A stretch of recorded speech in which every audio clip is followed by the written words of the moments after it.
Os monumentos do Antigo Egito dominam a sua paisagem desértica.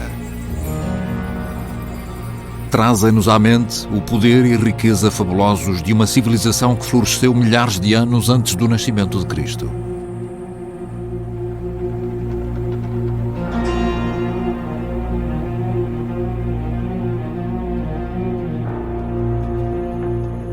Dois obcecados caçadores de tesouros iriam dedicar as suas vidas à descoberta dos segredos enterrados sob as areias.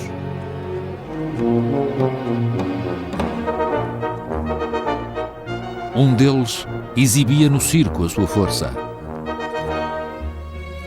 O outro era um teimoso arqueólogo inglês. A sua paixão inigualável iria trazer à vida o passado do Egito.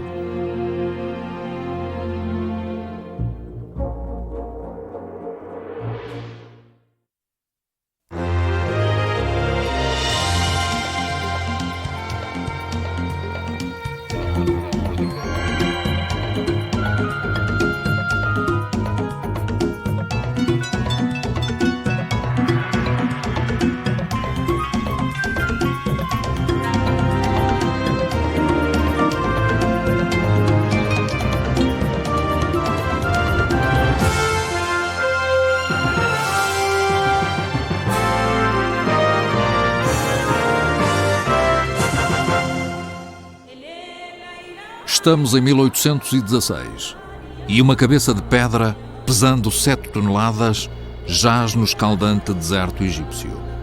Está ali há mais de 3.000 anos.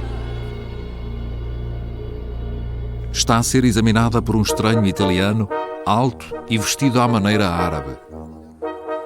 O seu nome é Giovanni Belzoni.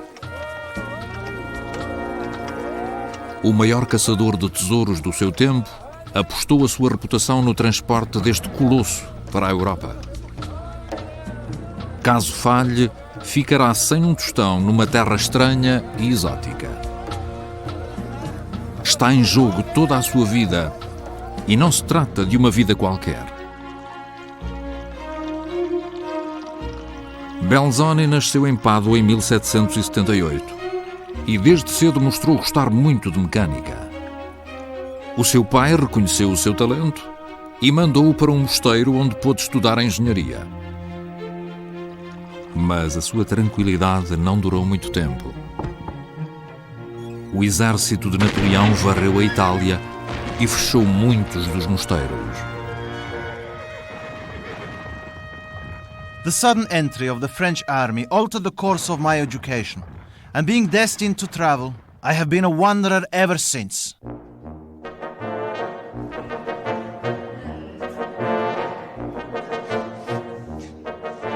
Com a impressionante altura de 1,95 m, Belzoni começou a exibir a sua força nos círculos. Em Inglaterra, tornou-se uma estrela.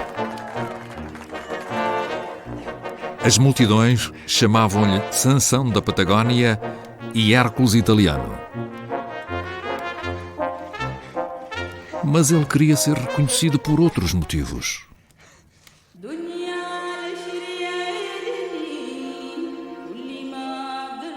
Fiel à sua paixão pela aventura e por engenharia, Belzoni partiu para o Egito, apostado em vender bombas de água para irrigar o deserto. A ideia das bombas foi um falhanço desastroso. Mas Belzoni apaixonou-se perdidamente pelo Cairo.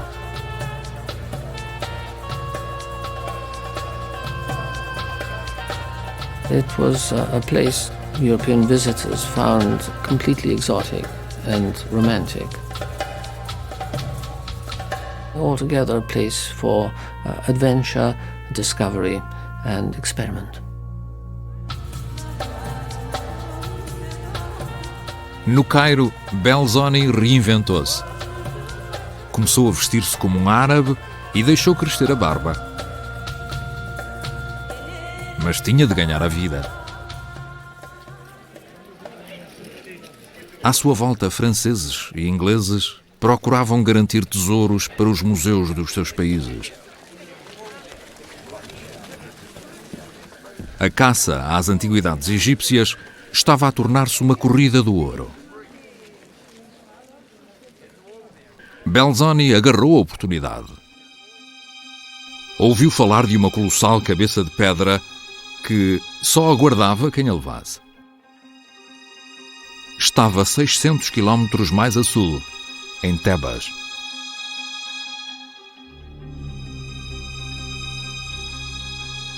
Com o seu poder de persuasão, convenceu os ingleses a financiar uma viagem para ir buscar o colosso e o que mais conseguisse encontrar.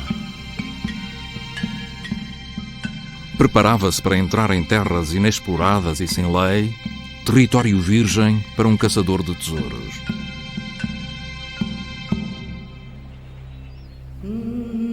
Ao chegar a Tebas, a antiga capital, Belzoni ficou siderado.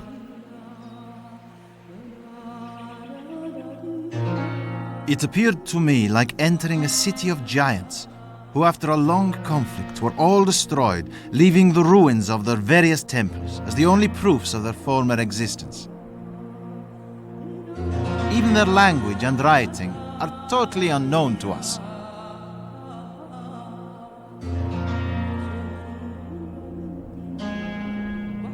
He arrived at a time when the monuments had hardly been touched by anybody.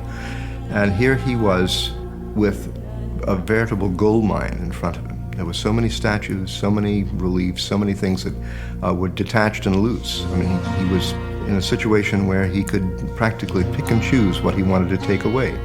And nobody much cared. A não ser os outros europeus que competiam pelos mesmos tesouros. O mais temível dos colecionadores era Bernardino Drovetti, o embaixador francês. Tinha espiões por todo o lado. He was already informed that I had undertaken to remove the colossal bust. Belzoni tinha de agir imediatamente. I found it with its face upwards, apparently smiling on me at the thoughts of being taken to England. I must say that my expectations were exceeded by its beauty.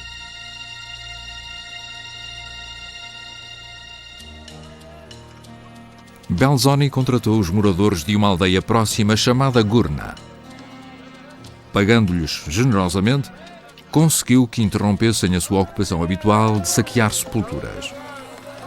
Agora iam ajudar Belzoni a mover o colosso, algo que lhes parecia impossível.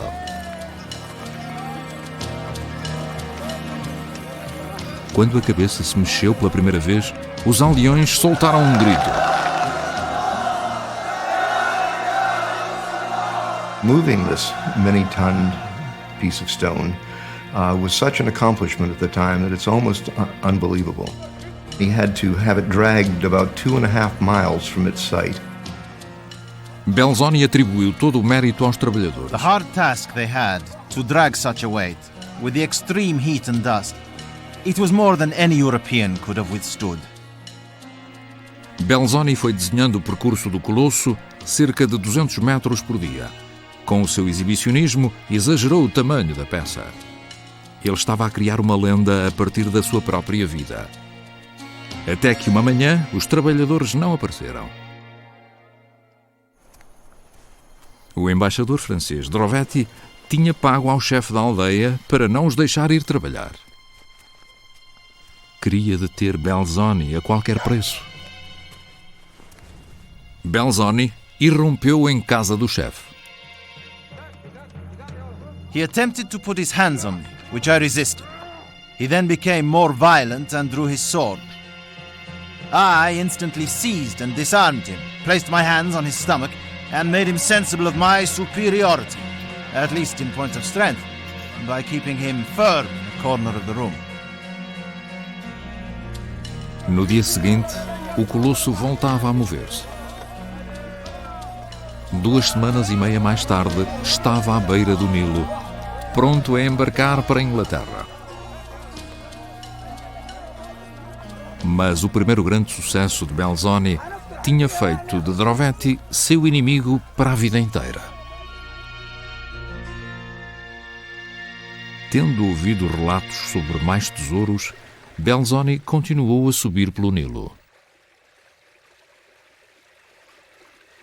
Em 2 semanas e meia, o seu pequeno barco chegou à aldeia de Abu Simbel.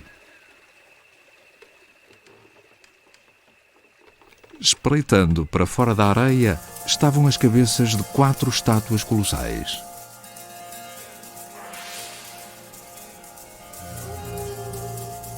The amazing accumulation of sand was such that it appeared an impossibility ever to reach the door.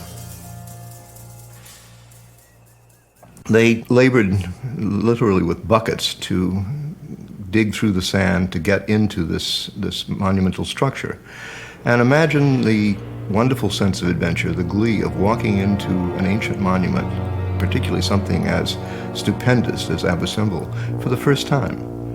The very first time that a Westerner had ever had this experience.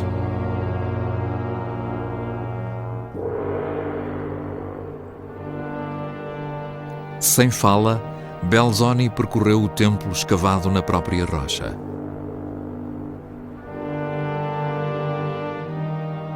Se conseguisse ler os hieróglifos, teria sabido que Abu Simbel homenageia o maior dos faraós do Antigo Egito. Ramsés II governou durante 66 anos e teve mais de 90 filhos. A paisagem é dominada pela imagem gigantesca do próprio Ramsés, com 23 metros de altura. Até mesmo Belzoni compreendia que não poderia levá-la dali.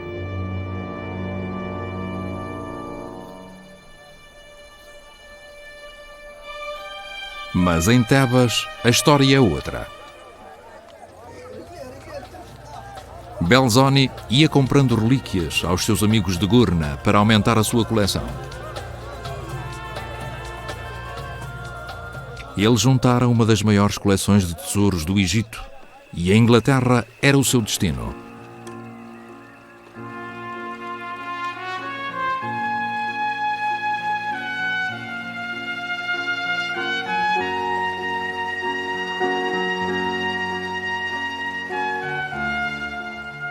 Ainda hoje, o jovem Memnon é uma das melhores peças do Museu Britânico.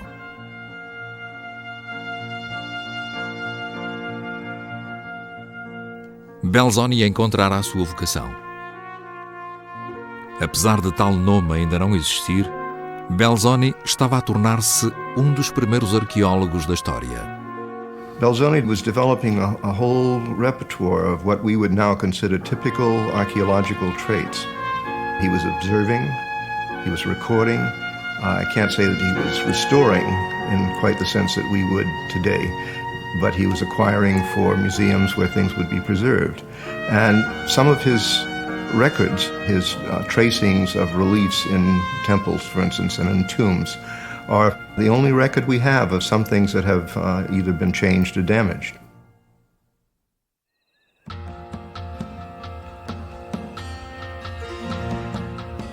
Assim que pôde, Belzoni voltou para Tebas. Mais uma vez não se coibiu de apregoar o seu grande feito.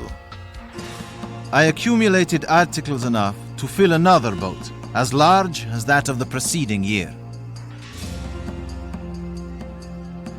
Drovetti não podia ignorar os sucessos de Belzoni. O italiano deixava a sua assinatura por todo o lado. Era quase um desafio. Em desespero, Drovetti usou as suas ligações políticas para proibir Belzoni de fazer escavações entre os templos.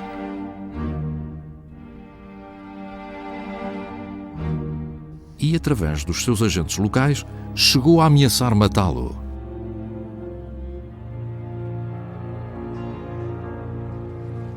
Para evitar o confronto, Belzoni atravessou o Nilo. Dirigiu-se à margem ocidental, o antigo Reino dos Mortos. Procurando novos tesouros, passou por uma pequena cadeia de montes desertos. Estava a penetrar num dos mais sagrados locais do Antigo Egito, o Vale dos Reis.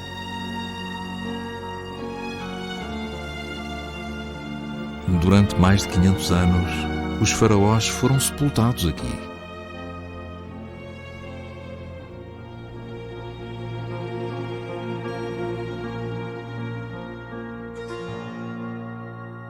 mumificados num ritual que durava 70 dias, os senhores do Egito acreditavam que, se o seu corpo se mantivesse intacto e o seu nome fosse recordado, alcançariam a imortalidade.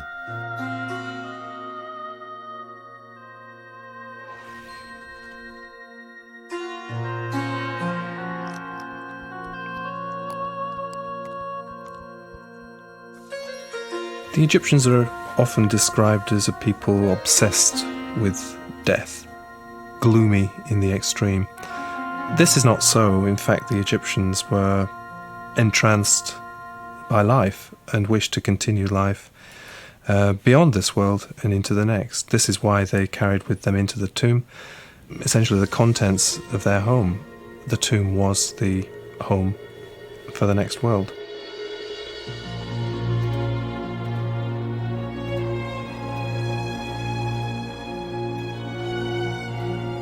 O Vale dos Reis estava cheio de túmulos que tinham sido saqueados antes do nascimento de Cristo. Nem os ladrões de túmulos de Gurna acreditavam que houvesse algo por descobrir. Belzoni discordava. Belzoni certainly did have a natural ability. He was able to read a landscape.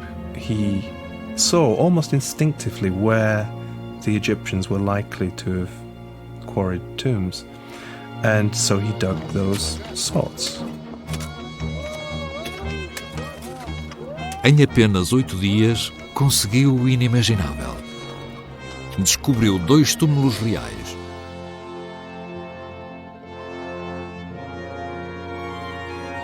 O conteúdo tinha sido roubado e as pinturas estavam in good preservation, but not in the best style.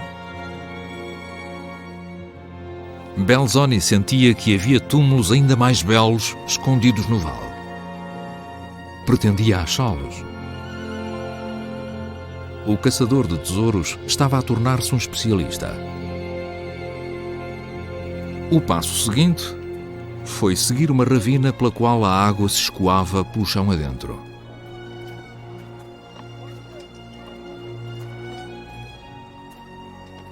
Os trabalhadores com experiência em saque de túmulos achavam que ele estava louco, porque havia alguém de querer ser enterrado perto de um riacho subterrâneo. Mas poucos dias mais tarde realizaram a maior descoberta de Belzoni: o túmulo maior e mais belo do Vale dos Reis.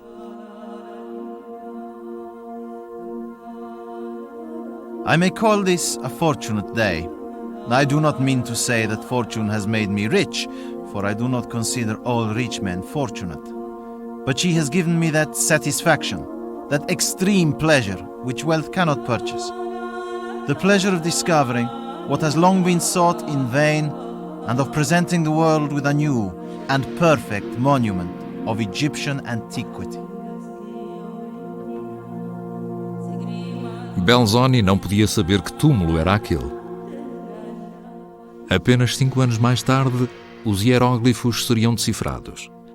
E os visitantes saberiam que estavam no túmulo de Seti I, que governou o Egito no auge do seu poder. O túmulo refletia a sua glória.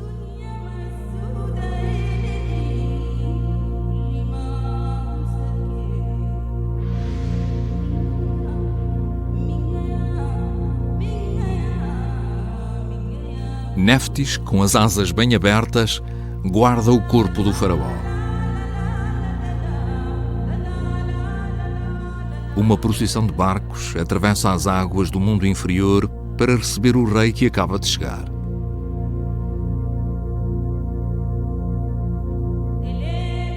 O teto mostra todos os deuses importantes.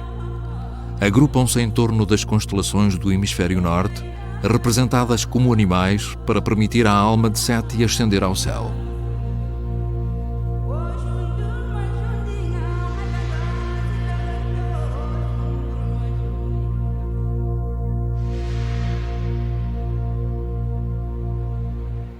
O regresso de Belzoni ao Cairo deveria ter sido triunfante, mas ele estava furioso. At this time, I received several journals from Europe and found, to my great surprise, that all my former discoveries and labors had been published in the names of other people, while mine was not even mentioned.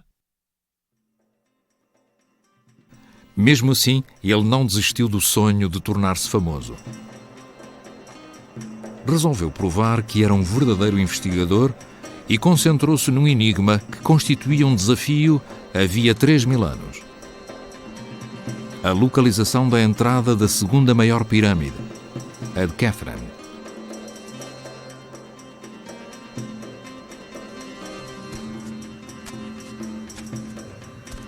Ultrapassando falsos caminhos e barreiras de granito, Belzoni conseguiu encontrar uma enorme câmara mortuária.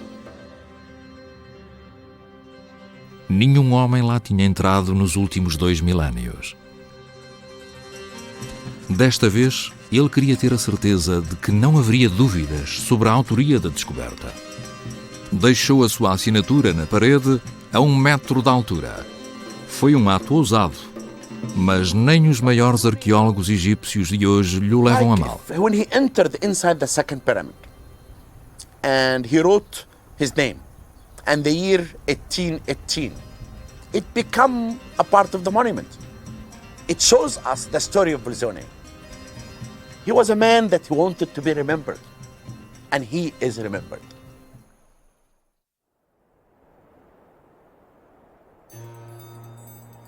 Quando Belzoni voltou para Tebas, pensou que a sua rivalidade com Drovetti se havia diluído.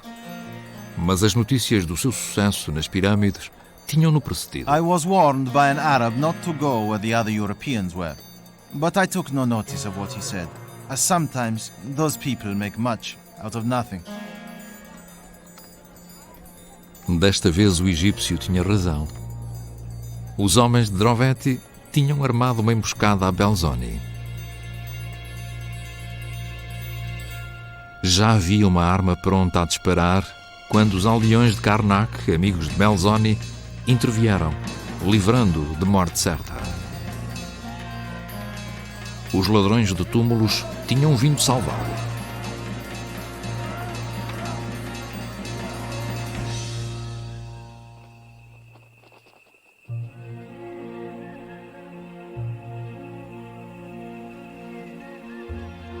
Belzoni percebeu que era hora de partir.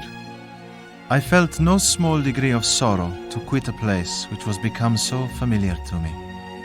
I felt more in leaving Thebes than any other place in my life.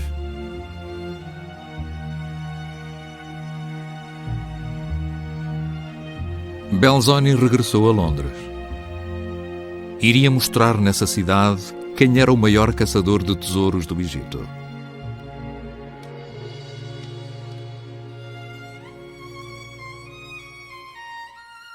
Com o seu grande sentido de autopromoção, pôs-se a escrever um relato das suas aventuras e a preparar uma exposição.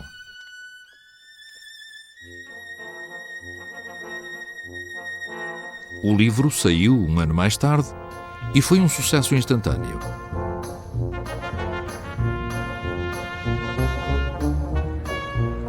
Um ano depois, foi inaugurada a exposição na Sala Egípcia, em Piccadilly. Foi uma sensação. Belzoni permitira às pessoas experimentar, a 3 dimensões, a sensação de estar nos túmulos e pirâmides do Egito. Incluía reproduções exatas das 2 salas mais espetaculares do túmulo de Seti. Um esquema da entrada para a pirâmide de Khafre. E desenhos de Abu Simbel.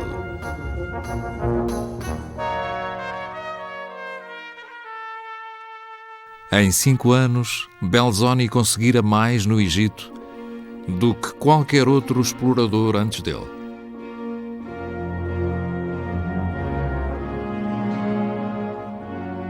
Tinha enchido a Sala Egípcia do Museu Britânico.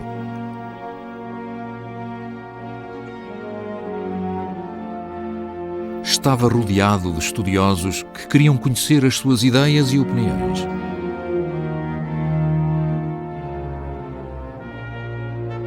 Um ano mais tarde, nas profundezas de África, foi atingido pela doença.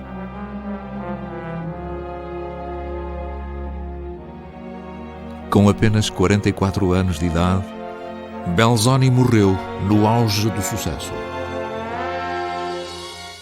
Mas a sua reputação iria perdurar.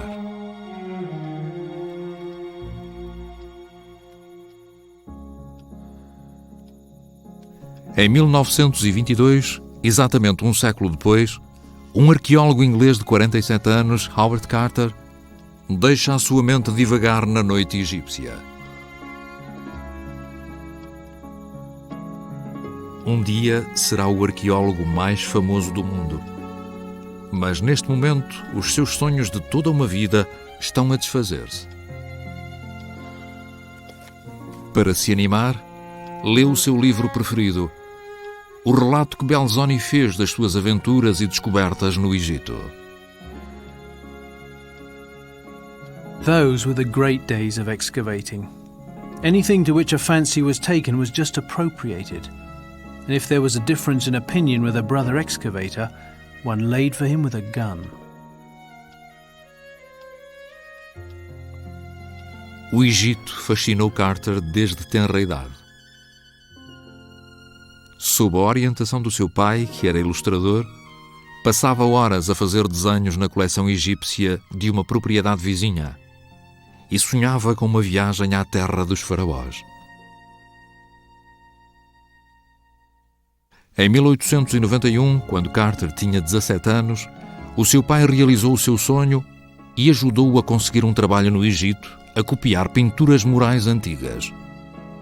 Carter never had any kind of formal education when he was young, and he was not someone who could compete easily with other people working in the archaeological field in Egypt, most of whom had been to good private schools and to one of the better universities. I wouldn't call him a rough diamond, but somebody called him a Norfolk dumpling. Embora não fosse uma pessoa muito polida em termos sociais, Carter aumentou o nível de competência da tarefa importantíssima de fazer registros da arte egípcia. Imediatamente chamou a atenção sobre si e conseguiu tornar-se colaborador do fundador da arqueologia moderna, o grande Flinders Petrie. Petrie's training transformed me into an investigator, teaching me to dig and examine systematically.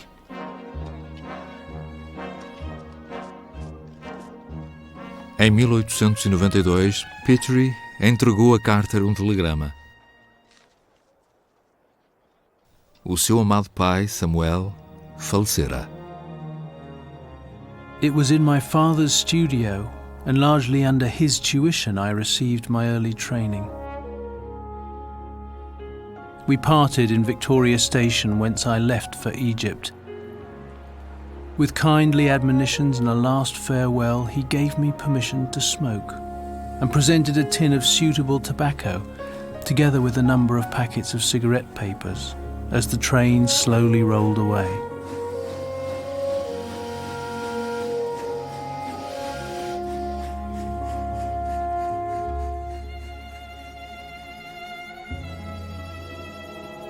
Ao seu pai devia o rasgar de horizontes, a partida para o Egito.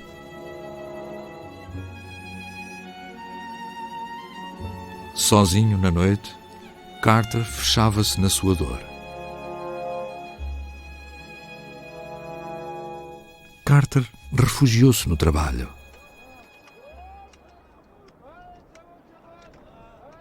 Avançou para Deir el-Bahari, o templo mortuário da mais famosa mulher faraó, Hatshepsut. O projeto reconstruiu o templo a partir de um monte de entulho. Carter era o principal desenhador. Artistically, the site was a continual joy. I learnt more of Egyptian art, its serene simplicity, than in any other time or place.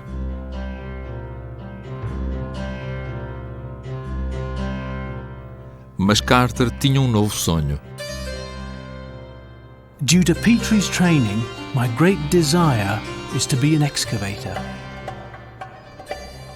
Desejoso de se aperfeiçoar, Carter começou a assumir outras responsabilidades. E os seus colegas começaram a reparar nas suas capacidades. It is certainly quite remarkable how well the difficult work of rebuilding is done by Mr. Carter.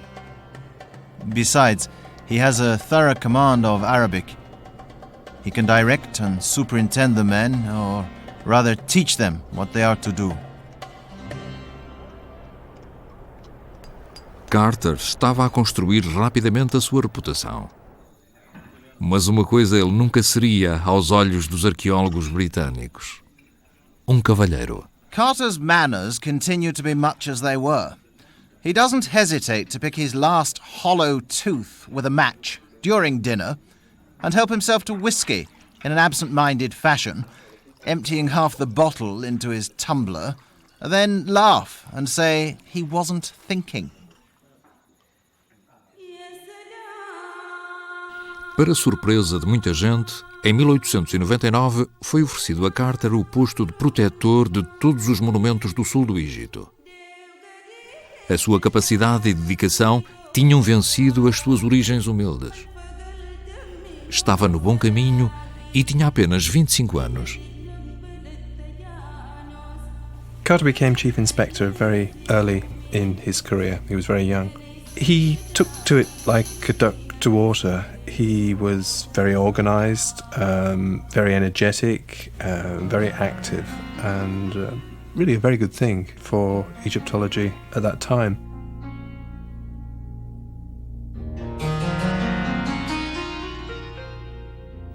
Visitando os locais de escavação no seu cavalo sultão, Carter estava finalmente feliz.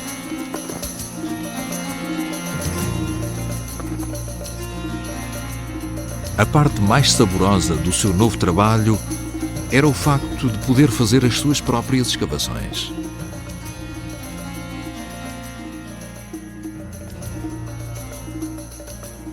Dirigindo as escavações no Vale dos Reis, usou o seu instinto e atenção aos pormenores para abrir uma série de túmulos.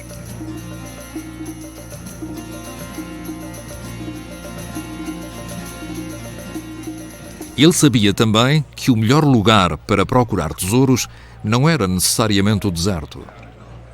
Nos cafés locais conversava com os saqueadores de túmulos de Gourna.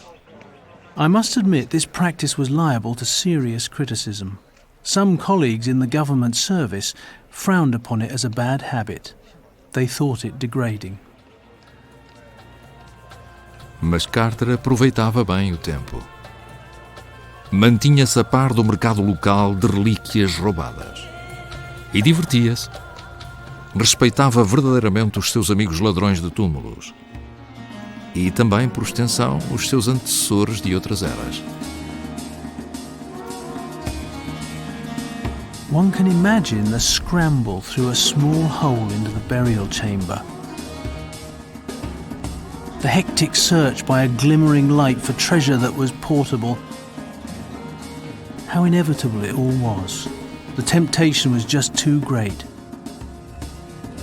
Wealth beyond the dreams of avarice lay there, and sooner or later, the tomb robber was bound to win through.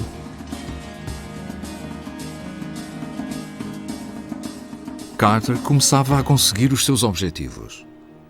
Foi então que, em 1905, o seu mundo feliz foi outra vez arrasado. Um grupo de turistas franceses bêbados invadiu a sede do Serviço de Antiguidades nas pirâmides de Saqqara. Houve troca de palavras e um guarda egípcio levou um soco.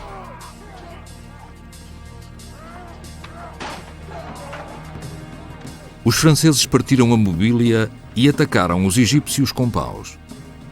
Carter não hesitou. Ordenou aos egípcios que se defendessem e entrou na luta. Mas ele tinha violado um tabu colonial e os franceses exigiram um pedido de desculpas. He was a stubborn man who was quite unwilling to bend his attitudes in this respect towards what you might call the diplomatic necessities of the moment. He was not prepared to apologize because he did not think that he had done anything wrong. Well, he had done something wrong. He had allowed his workmen to raise their arms against foreigners, and that was an unforgivable sin at that time in Egypt.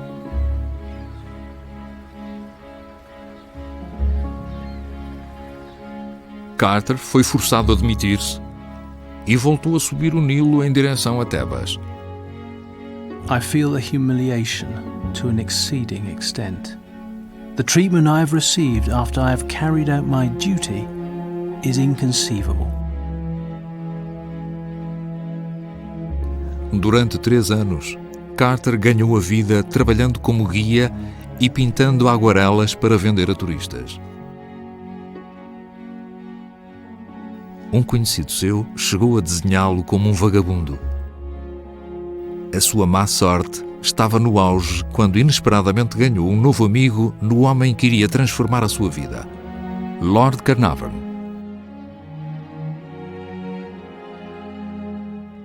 Carnarvon adorava corridas de cavalos e automóveis.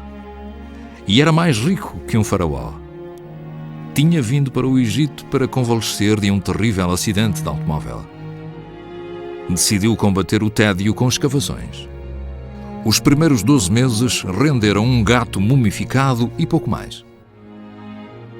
Mesmo assim, decidiu procurar um especialista que o ajudasse e foi apresentado a Carter. Era o começo de uma grande amizade. An extraordinary friendship, you might think, because they came from opposite ends of the social spectrum. But it seemed to work. They were both loners, they both had a passionate interest in Egyptology, and they hit it off. They obviously had a lot in common. Carnarvon era adepto do luxo e Carter começou a apreciar bons vinhos para acompanhar o salmão, as aves e outras iguarias que Carnarvon mandava vir de Londres. Começou a vestir-se como o seu protetor. Usava até a mesma boquilha para os cigarros. Em 1910, financiado por Carnarvon, Carter construiu uma casa no deserto perto de Tebas. Chamou-lhe o Castelo Carter. O apoio financeiro de Carnarvon era uma aposta na intuição de Carter. Carter acreditava que, algures, no Vale dos Reis, havia um túmulo intacto de um faraó. Havia indícios, mas nenhuma prova da sua existência. Chamava-se Tutankhamon.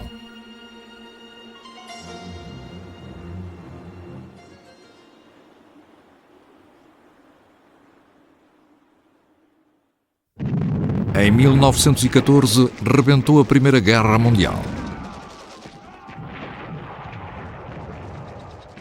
Carter entrou para os serviços secretos britânicos no Cairo. Por não pertencer à elite social, foi relegado para tarefas rotineiras de escritório. 3 anos mais tarde, foi autorizado a regressar ao Castelo Carter e ao trabalho da sua vida: encontrar o misterioso Tutankhamon.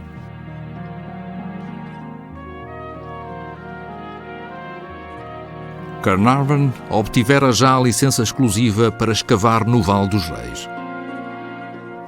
Carter começou por desenhar um mapa pormenorizado do vale. Muitos arqueólogos consideravam-no louco. Diziam que não havia mais túmulos no Vale dos Reis, mas Carter nunca teve a mais pequena dúvida.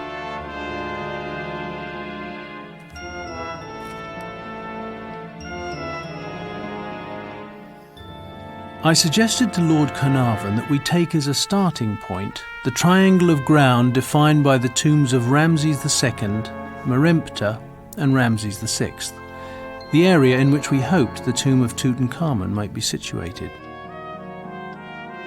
Mountains of rubbish thrown out by previous excavators encumbered the ground in all directions.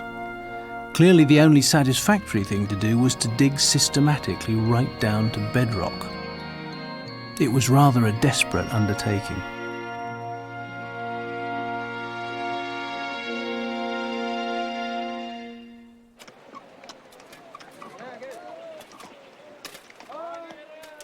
Após um ano com uma centena de homens a retirar quantidades enormes de entulho, Carter não descobriu mais do que 2 pequenos fragmentos de cerâmica.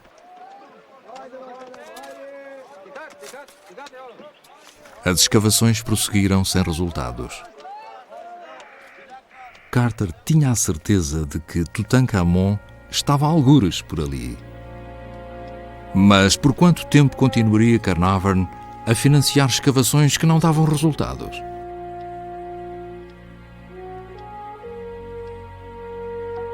Em 1920, Carter descobriu 13 vasos.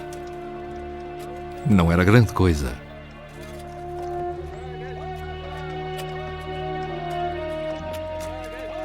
As escavações seguintes apenas deslocaram pedras de uma parte do deserto para outra. Os trabalhos duravam havia 6 anos.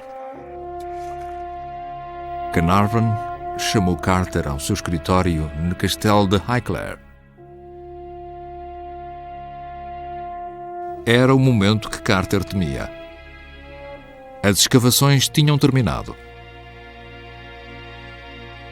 Mais uma vez, talvez a última, Carter mostrou-lhe o mapa. O triângulo, originalmente definido por Carter, estava quase preenchido. Tudo tinha sido escavado, exceto uma pequena área perto do túmulo de Ramsés VI. Carter propôs um negócio, em desespero de causa. Pagaria do seu bolso a escavação desta área intocada se Carnarvon mantivesse a licença de escavação. Este, com o seu espírito desportivo, aceitou a proposta de Carter, mas insistiu em pagar as despesas. De volta ao Egito, Carter disse aos amigos que tinha encontrado uma companhia para a vida. Espalhou-se o boato de que ele se ia casar.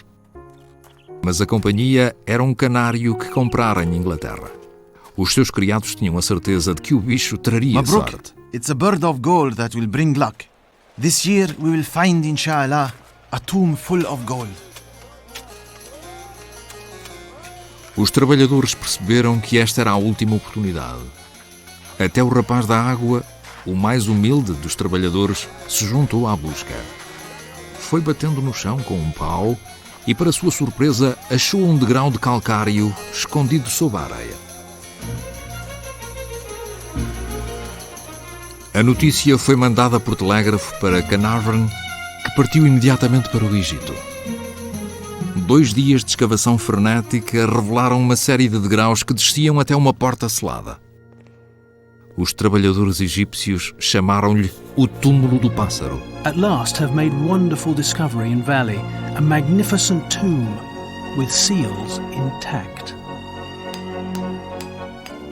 2 semanas e meia mais tarde, a 26 de novembro de 1922, Carter abriu um buraco na parede que escondia o túmulo.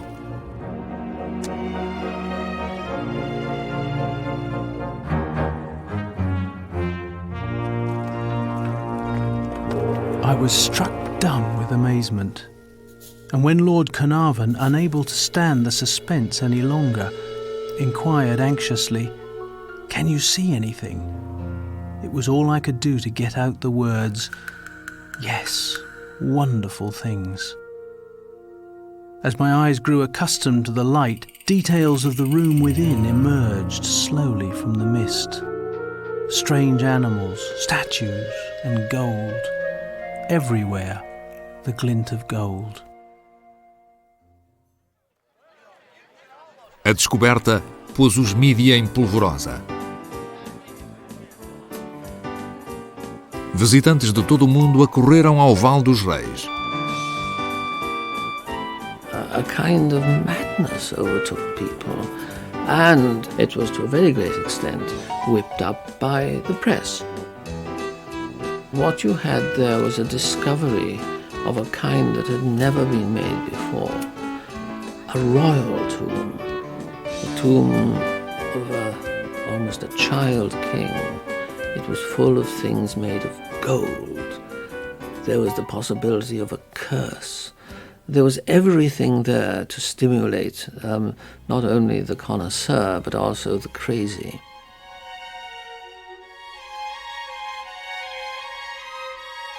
A abundância de objetos de ouro ajudou a criar a Tutmania.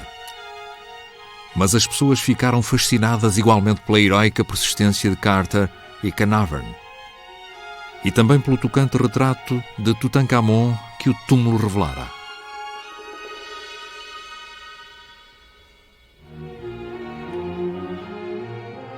A decoração do trono dourado não mostra uma cena de triunfo na guerra, mas sim o faraó de 16 anos a receber as carícias da sua também jovem esposa, Ankhesenamon.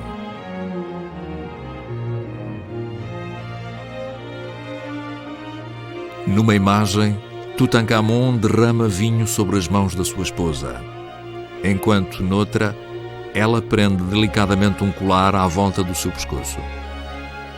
Carter emocionou-se quase até às lágrimas. These are charming scenes and full of kindliness, which it pleases us to consider modern.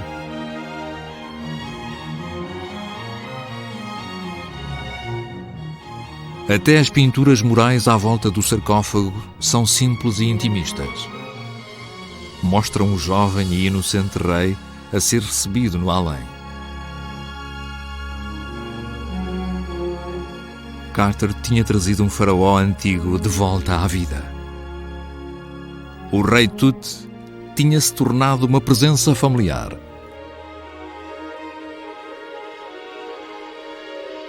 Nobody has ever found anything to match Tutankhamun, either in Egypt or anywhere in the world. It's simply the greatest archaeological discovery that's ever been made.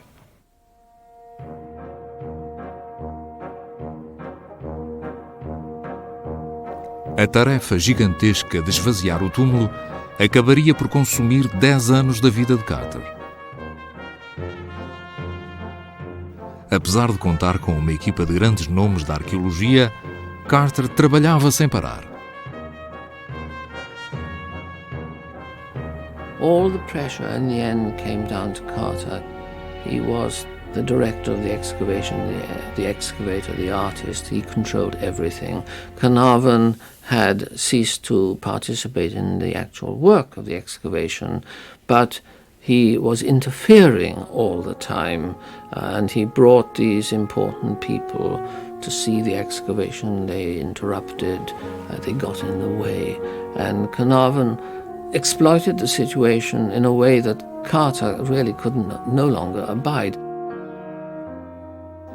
Em 1923, os dois homens já não se falavam. Para tentar a reconciliação, Carnarvon foi até ao Castelo Carter. Carter não o deixou entrar.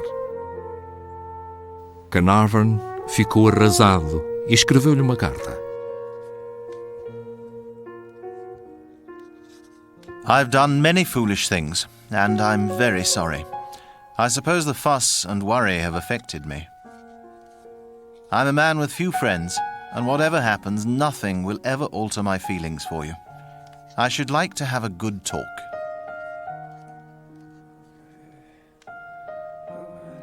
Poucas semanas mais tarde, Carnarvon cortou-se enquanto se barbeava, e a ferida infectou. De saúde delicada, entrou em estado de delírio. Carter foi visitá-lo, mas ninguém sabe se a conversa chegou a acontecer.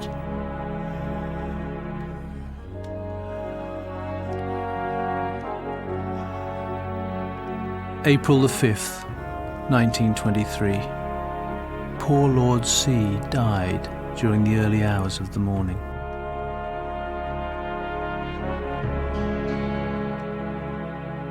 A morte de Carnarvon foi logo atribuída à maldição do faraó. Carter não tinha tempo para tais divagações. All sane people should dismiss such inventions with contempt. If there was a curse of the pharaohs, I think perhaps it was granting to Howard Carter his greatest wish, which was to discover Tutankhamun. Because once he'd found Tutankhamun, once that dream had been realized, there was nothing. There was nothing left for him. Carter tornou-se célebre no mundo inteiro, mas nunca conseguiu escrever a obra com que pretendia assegurar o seu lugar entre os egiptólogos. Já velho e doente, sentava-se à entrada de um hotel de Luxor e bebia sozinho. De vez em quando, um turista juntava-se a ele. Nos começos de 1939, a sua saúde deteriorava-se e ele abandonara já o Castelo Carter.